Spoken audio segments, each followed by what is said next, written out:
In a philoscifiz first, and for the last episode of this season, we are joined by a very special guest, Jeff Gomez. Jeff is one of the world's leading experts in narrative design, and he's worked on developing vast fictional story worlds and producing highly successful transmedia franchises, consulting on projects such as Avatar, Pirates of the Caribbean, Transformers, and Spider-Man, to name but a few. Jeff is CEO of Starlight Runner and currently a producer on the global rollout of the Ultraman franchise. We wanted Jeff to join us on the podcast as the creator of the theory of the collective journey, and we'll be talking about that by way of this week's film, chosen by Jeff, the 2016 classic, Arrival.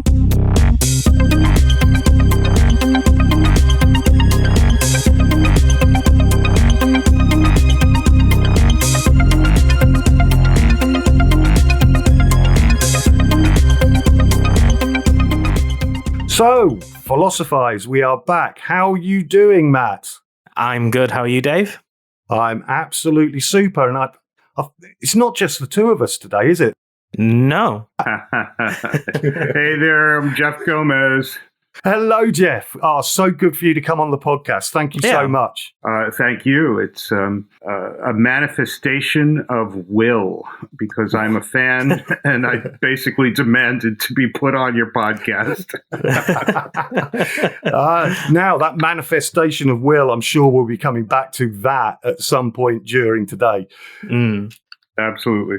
Okay, Jeff, so we're going to be talking about 2016's Arrival, which was your choice. Do you want to just tell us a little bit about why you picked this film? I think it's an exquisite film. It's a beautiful film that that hit me at just the right time because part of my job is to think about how people interrelate, how they get along, and how they do that at a kind of cosmic scale. Entire populations, right? I work in the entertainment industry. So when someone puts out a movie, they need for not just some Americans to go see it. They need for lots and lots, millions of Americans to go see the movie. And they need nowadays for many people across the world to see the movie, to want to see the movie, right? So narrative, story, the way that the story is told matters because if story is told in the right way, vast numbers of people can truly want to go experience that narrative. Arrival is essentially about that and connects with me in a powerful way because what if there are so many things to interfere with story, so many things to baffle us and try and break us apart? What can we do with narrative to transcend that mess? And Arrival essentially answers the question, which is what the best science fiction does. What time is it? It's time to open that bottle you've been hiding.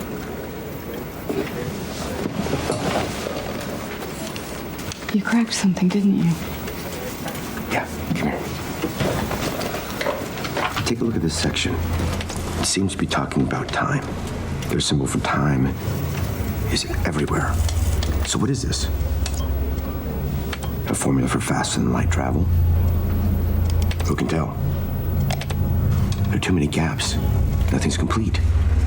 Then it dawned on me. Here. Right here. Stop focusing on the ones. Look at the zeros. How much of this is data? How much of it is negative space? So I measured it. 0.0833 recurring.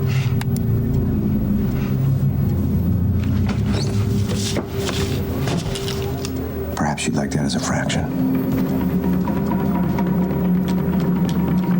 1 of 12. So, Jeff, to kick us all off, why not give us a little bit of an overview of the film? Sure thing. I'm going to talk as if everyone kind of knows the film, that we're not worried about spoilers here. So if you have not seen Arrival, go ahead and watch it first, because I'm going to tip it off right away. And this one is one that does change very significantly on second viewing. It sure does. Absolutely.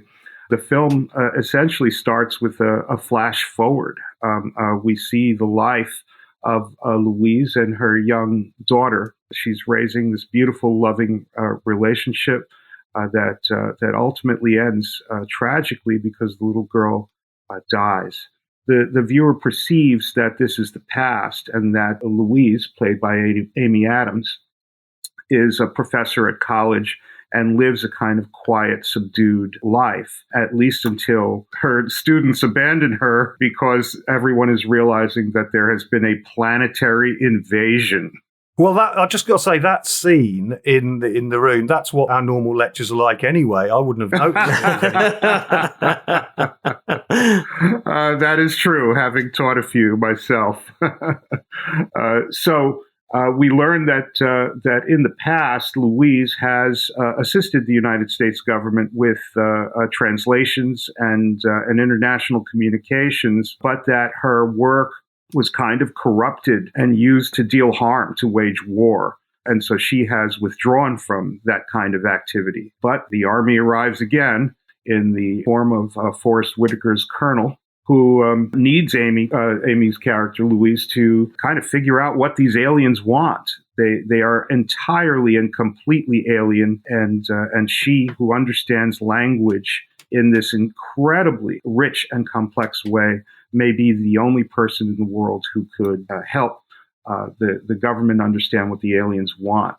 They recruit her. She is teamed with Jeremy Renner's Ian Donnelly, and they enter the craft and begin what to me is an absolutely riveting effort to communicate with these aliens.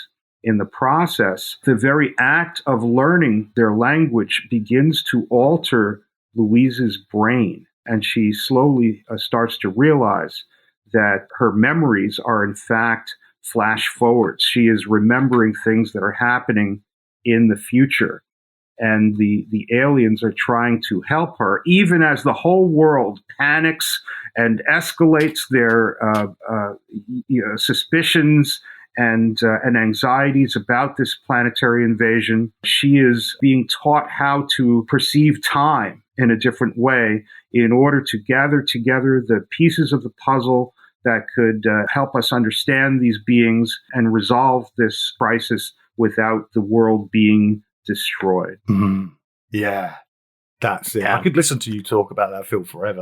That was really nice. Could I touch on one thing that immediately jumps out about what you were saying? And you have seen the film, and probably multiple times, I would imagine. You're obviously led, having done that, to talk about the very opening scene, that it's a flash forward. But on first watch, of course, because of the language of film that we're so used to, you conceive them first as flashbacks. So you conceive that there's this woman, Louise Banks, this linguist, who's living, as you said, a very quiet life. The film tries to make you think, so to speak, that is because she's got this tragedy in her past. She was with a guy, they had a daughter, the guy left, the daughter died, and you see this lovely little montage. I mean, I say lovely, it's horrific and lovely, but yeah, you know, her with the little baby, then playing with the little girl with the tickle guns. There's two quick cuts of, you know, when she's a teenager, I love you, I hate you. And then finally that horrible, devastating scene in the hospital bed where she's so ill she can't talk and walks away.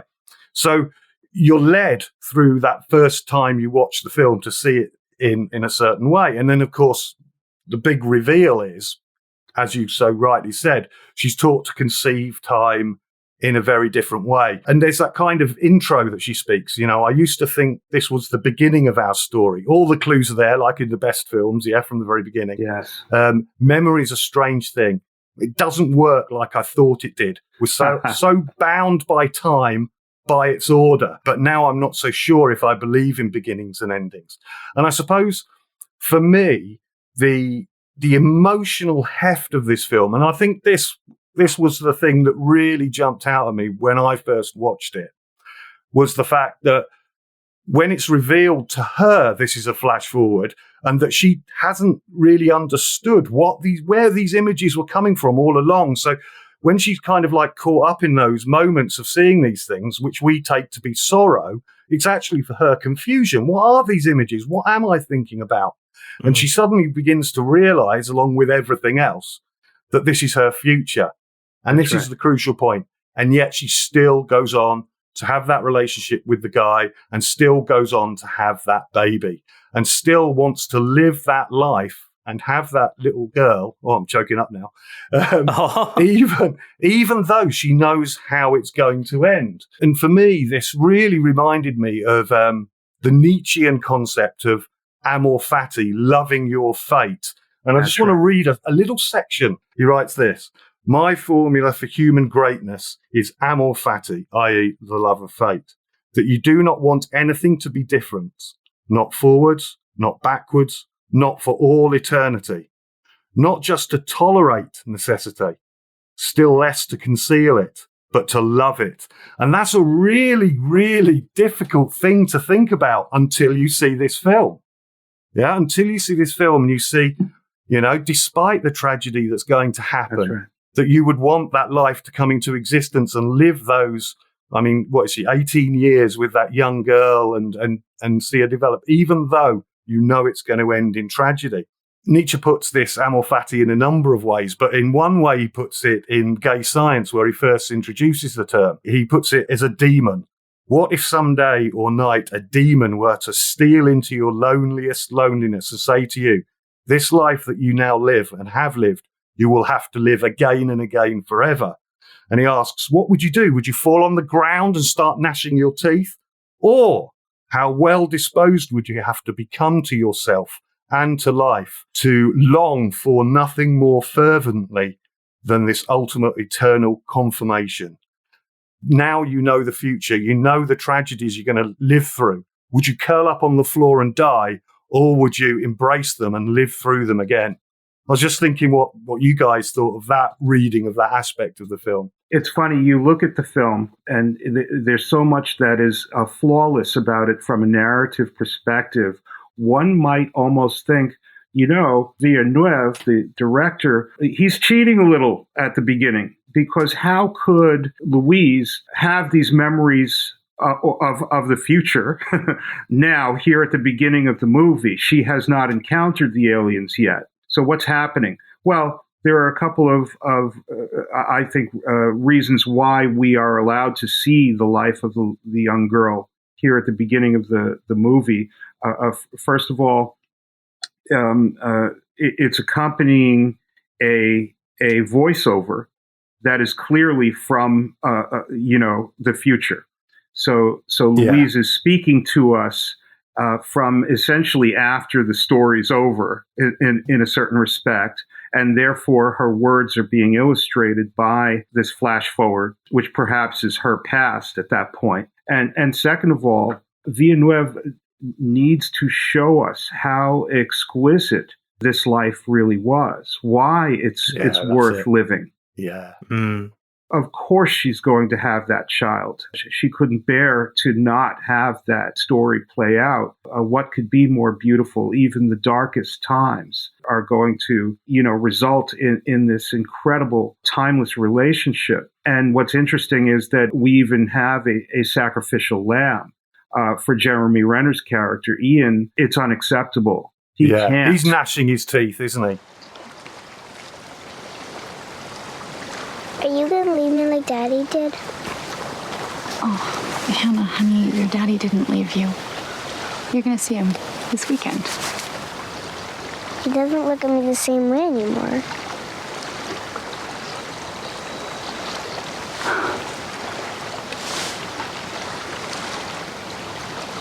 It's my fault. I told him something that he wasn't ready to hear. What?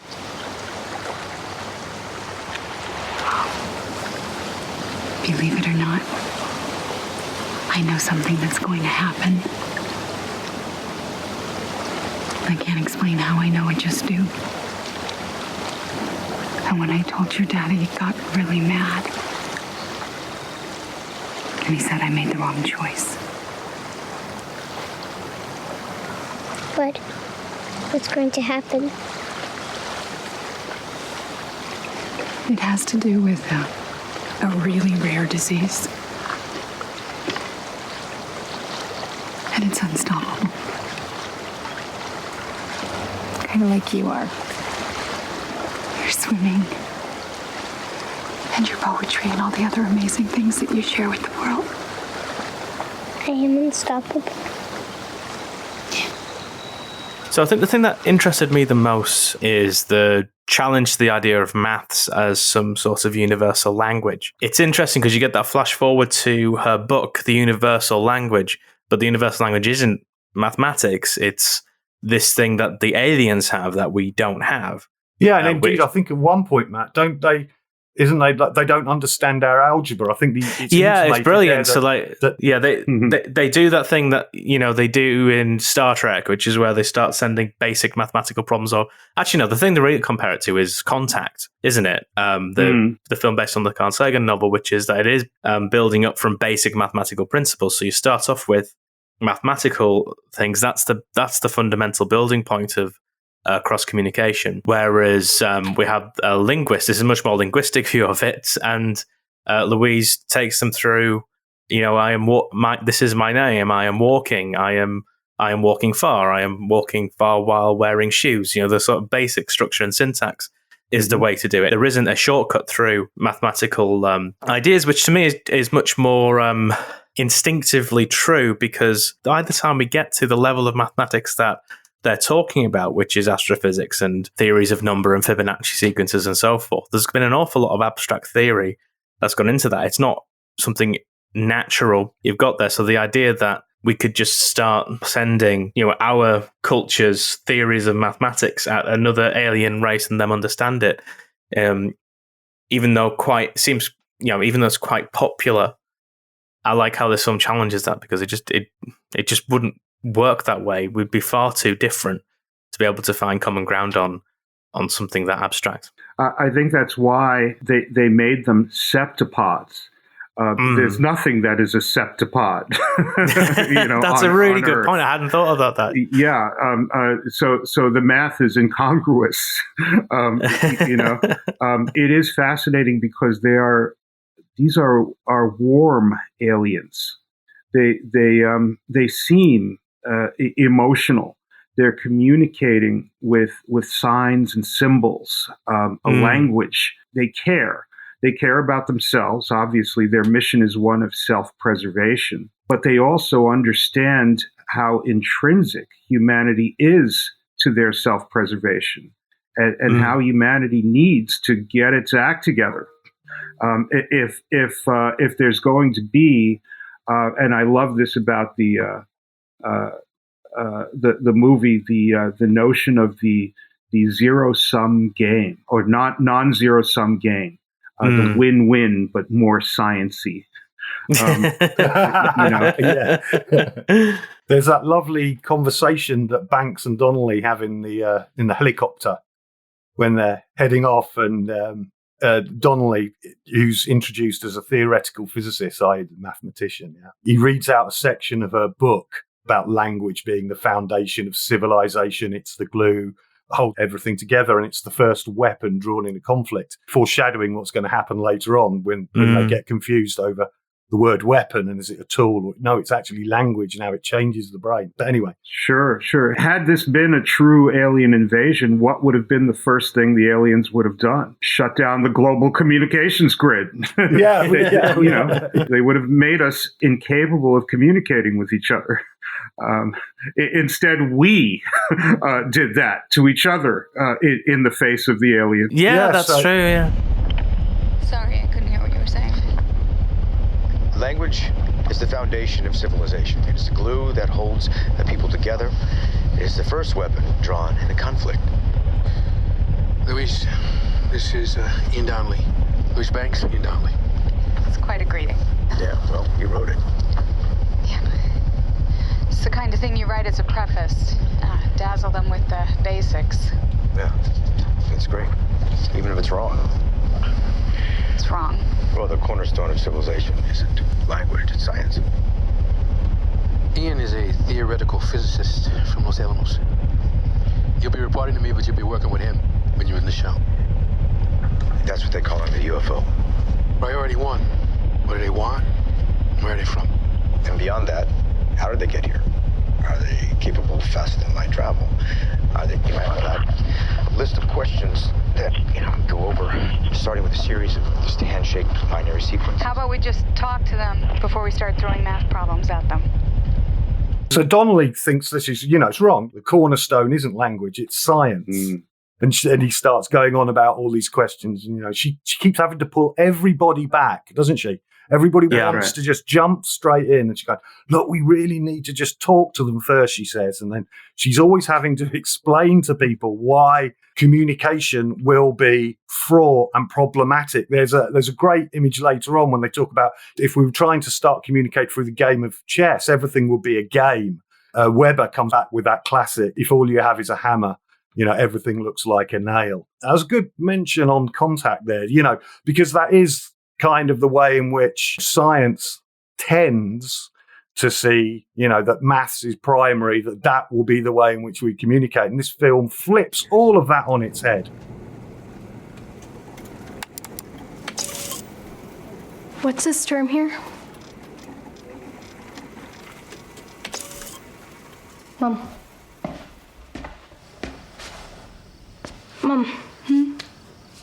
Sweetie? What's this term for that thing, like a technical term, where we make a deal and we both get something out of it? Compromise. No, like it's a competition, but both sides end up happy. Like a win-win. More science-y than that. If you want science, call your father. In the early aughts, I began to realize that story itself was, in the process of changing. When we think about story, particularly the Hollywoodization of story, we think of Joseph Campbell's hero's journey, which is rooted in prehistoric humanity. This notion that we are raised from infancy in this relatively safe and closed environment, but that ultimately we must journey out of it to sustain ourselves, to survive, to bring back food and perhaps other people to our tiny community, and that world is an extraordinarily dangerous place. And so we need mentors to kind of train us to survive, make us a little less afraid, and give us the tools we need to get out there. Perhaps the gods will help us, and we journey forth and we take on all these challenges. We bring in allies, we confront our enemies. There is usually physical or psychological violence in the process, right? And ultimately we grab the boon, the treasure, that we need to bring back home and furnish to our community. And in doing so, we are heroic, right? It's a circle, the eternal return of Eliade. And the issue that I started seeing with the hero's journey is that the lessons that our young hero, our Hollywood hero, who is often portrayed as, kind of a white dude, are pretty specific, and they are about the assertion of right on wrong, right? Because what's taught to us as right is going to keep us alive, right? It's going to cause us to persist, to survive. Anything that gets in the way of that, we have to assert our rightness on that wrongness. And we will learn a few lessons along the way. But in essence, so many stories are about this preservation of a certain intrinsic values and asserting those values against counter values. What I saw at the beginning of the 21st century was that all of us were able to determine our own fates by essentially asserting our rightness out into the world. We became broadcasters. Right? Social media began to enable, particularly those without a voice, to assert their voices, to express their desires, their will. And at first it was kind of fun, right? Because we all found our niches. We all gathered together in chat rooms, all gravitated to like-minded people. But then what happened was our rightness began to atomize. We began to disagree with each other and say, no, I'm more right than you are. And we began to butt heads. So the problem is that instead of a small community in a cave going out and venturing a great distance to encounter someone that you disagree with, they were right there on your Facebook wall. Yeah. And this was creating a kind of pervasive communication chaos. And I began to get concerned. In one sense, it allowed for us to operate like those murmurations of tremendous flocks of birds, right? And you began to get these spontaneous, self-organized movements that didn't even need a leader in order for everyone to kind of behave in like-minded ways. And that way, you saw the Arab Spring. You know, yeah, that's a good example. And things like Black Lives Matter or the 2% or things like that, Occupy Wall Street, these interesting movements. But then there came to be these kind of bad actors, these people who started to use bots and other kinds of technological processes to disrupt our sense of reality and start asserting our rightness on each other, turning like-minded people against one another. People with the same values were starting to argue with one another. I became concerned, but also fascinated because this gave rise to a new modality of narrative, which I call collective journey. Collective journey is nonlinear, it's trans-platform communication, and it's disrupted this hero's journey model. And so I began to wonder about what components of storytelling were necessary to essentially teach us a better collective behavior, ways to create the non-zero-sum gain. If we look at the way we communicate to each other as a kind of unfolding narrative, which can result in the sharing of ideas that manifest themselves into reality. Look at the birth of the alt-right. The Tea Party in the United States, the notion that people were sharing with one another this anger and resentment about the fiscal responsibility of the United States government, and the fact that working class people were being marginalized, ignored. At first, that's just a lot of chit chat. People are pissed off and voicing their disgruntlement to one another. But ultimately, this manifested itself into a movement that seemed silly at first, right? But then they started getting themselves elected. And ultimately, it resulted in things like the rise of these populists, Donald Trump. These people from around the world started manifesting themselves.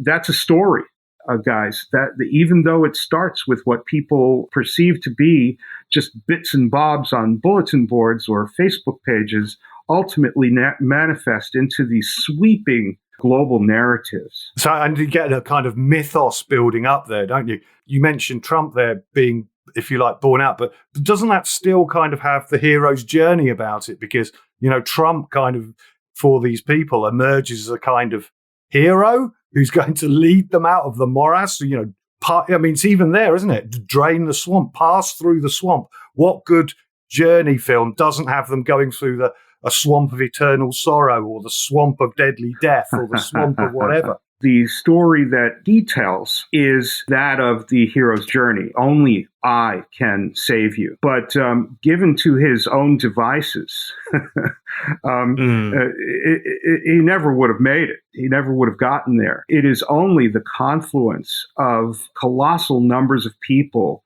and the actions of those who understood how to impact the communal narrative that placed that hero on the throne. I really like that, and I think that's a far superior way of looking at it than the main way that I'm familiar with people talking about these bulletin boards is through the idea of anonymity and sort of it being nebulous and no one's really doing it because it's anonymous. And I don't mean the organization, although that's obviously related, but actually saying, no, it's a collective narrative, i.e. there are individuals involved in the creation of this narrative and they're responsible for that narrative. So we do have to take responsibility for our actions, but at the same time, not accepting Trump's lie of a hero's journey. He has risen on the back of a wave of loads of different stories coming together to bring that. I think that's a really good, really interesting way of thinking about how these things happen through a process that we all have in common, but that which isn't universal either. It's not reduced to the one universal. But see, there's the rub, because in some ways, the hero's journey is not serving us. That aspect, the fact that a world as dense and complex and filled with all of these diverse voices can be saved by a single individual who has a highly specified agenda is not healthy for the world. And the beauty of Arrival, to bring it all home, it is that you see these two narratives, kind of competing with each other for a while. What is the response of the militaristic nations of the world, even ours? It is, well, something's landed outside the cave. It seems really dangerous. And all our training, everything about what we've ever known, is to become highly defensive and to prepare to do battle with it, right? After all, the villain must be defeated. Whatever's up there has to be wrong. And we're going to assert our rightness on it. And here we have this young woman who understands something fundamental, and to me, it's one of my favorite themes of the movie, which is to know others is to perceive the world differently. To know others is to perceive the world differently. In other words, I leave my cave, and when I make an effort to look at the world through the eyes of the people I'm encountering, I can understand where they're coming from. I can understand their concerns. I can even understand their anger, or the danger that they pose. And it makes me able to empathize. It makes me able to think about solutions, non-sciencey.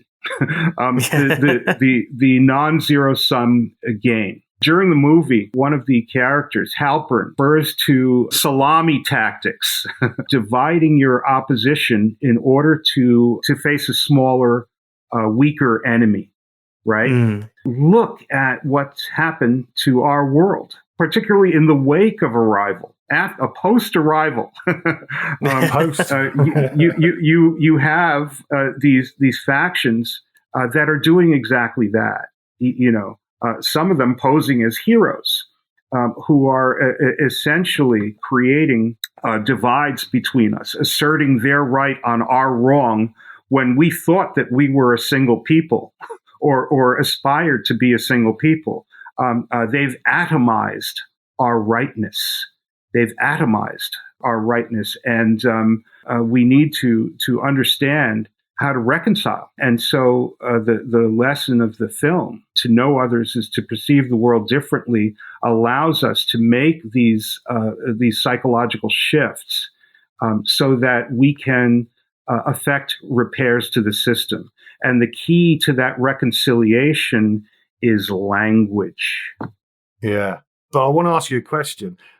That kind of conversation also teases us, because I think it's the CIA operative who mentions all of this, and he says, we are a world without a single leader. And he seems to be saying, right, wouldn't it be easy if we had a mega hero? Yeah, a single leader. That then it would. Yeah, that's a good point. But he misses the point completely about what's going on. I don't think it's there, right. But Louise later says, do I have to talk to this guy? Yeah, absolutely. That's it precisely. Why does he say single leader instead of a world government? Those are two very different ideas. And it seems to be teasing us there with that's the solution. But that isn't the solution you're talking about, Jeff, is it? It is not. In fact, it is the opposite of the solution. The solution, obviously, is that these septopods can't even communicate with us if there's just going to be one person. Our focus is on Louise, but Louise in no way can do it herself. She needs the data, the information that's coming in from all over the world, and she needs the guy who is most likely to throw bombs at these aliens, the Chinese general. And without them, we are lost. I don't want to take away from your success in there. But Dr. Banks, is this really the right approach? Trying to teach him how to speak and read? That's got to take longer.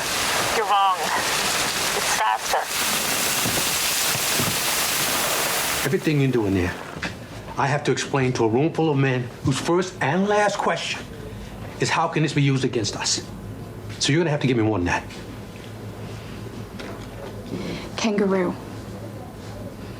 What is that? In 1770, Captain James Cook's ship ran aground off the coast of Australia, and he led a party into the country, and they met the Aboriginal people.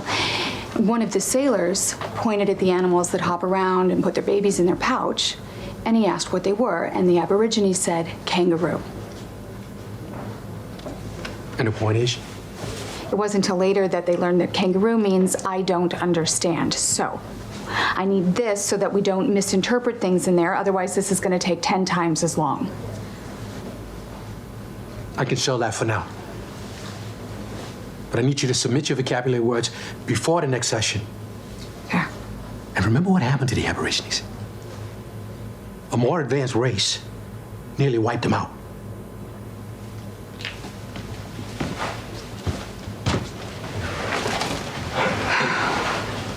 It's a good story. Thanks. It's not true.